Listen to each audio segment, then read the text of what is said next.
नमस्कार मित्रों। एक नौजवान शिष्य अपने गुरु के पास पहुंचा और बोला, गुरुजी, एक बात समझ नहीं आती। आप इतने साधारण वस्त्र क्यों पहनते हैं?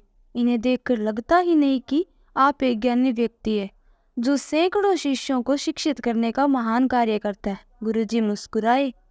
फिर उन्होंने अपनी उंगली से एक अंगूठी निकाली और शिष्य को देते हुए बोले, मैं तुम्हारी जिज्ञासा अवश्य शांत करूंगा, लेकिन पहले तुम मेरा एक छोटा सा काम कर दो। इस अंगूठी को लेकर बाजार जाओ और किसी सब्जी वाले या ऐसे ही किसी दुकानदार को इसे बेच दो। बस इतना ध्यान रहे कि इसके बदले कम से कम सोने की एक अशर्फी जरूर लाना। शिष्य फौरन उस अंगूठी को लेकर बाजार गया, पर थोड़ी देर में अंगूठी वापस लेकर लौट आया। क्या हुआ? तुम इसे लेकर क्यों लौट आए? गुरुजी ने पूछा। गुरुजी, दरअसल मैंने इसे सब्जी वाले, किराना वाले और अन्य दुकानदारों को बेचने का प्रयास किया, पर कोई भी इसके बदले सोने की एक अशर्फी देने को तैयार नहीं हुआ। गुरुजी बोले, अच्छा कोई बात नहीं, अब तुम इसे लेकर किसी जोहरी के पास जाओ और इसे बेचने की कोशिश करो। शिष्य एक बार फिर अंगूठी को लेकर निकल पड़ा, पर इस बार भी कुछ ही देर में वापस आ गया। क्या हुआ? इस बार भी कोई इसके बदले एक अशर्फी भी देने को तैयार नहीं हुआ। गुरुजी ने पूछा। शिष्य के हाव भाव कुछ अजीब लग रहे थे।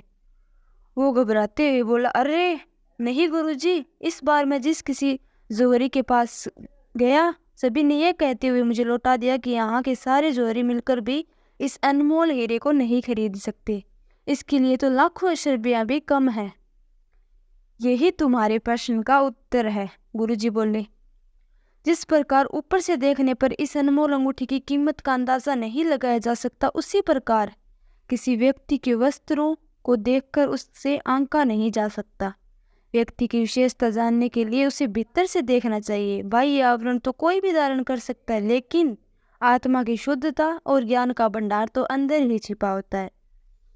शिष्य की जिज्ञासा शांत हो चुकी थी। वह समझ चुका था कि बाहरी वेशभूषा से व्यक्ति की सही पहचान नहीं हो सकती। जो बात मायने रखती है वो ये कि व्यक्ति भीतर से कैसा है। मित्रों, आज के युग में आप क्या पहनते, कैसे दिखते, इसका अपना महत्व है। और कई जगहों पर जैसे कि इंटरव्यू या मीटिंग वगैरह में तो इसका कुछ ज़्यादा ही महत्व है।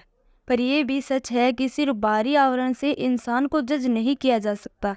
इसलिए हमें कभी भी किसी को सिर्फ इसलिए छोटा नहीं समझना चाहिए क्योंकि उसने अच्छे कपड़े नहीं पहने, या सिर्फ इसलिए बहुत बड़ा नहीं समझना चाहिए क्योंकि वो बहुत अच्छे से तैयार। इंसान का असली गुण तो उसके भीतर होता है और वही उसे अच्छा या बुरा बनाता है। धन्यवाद।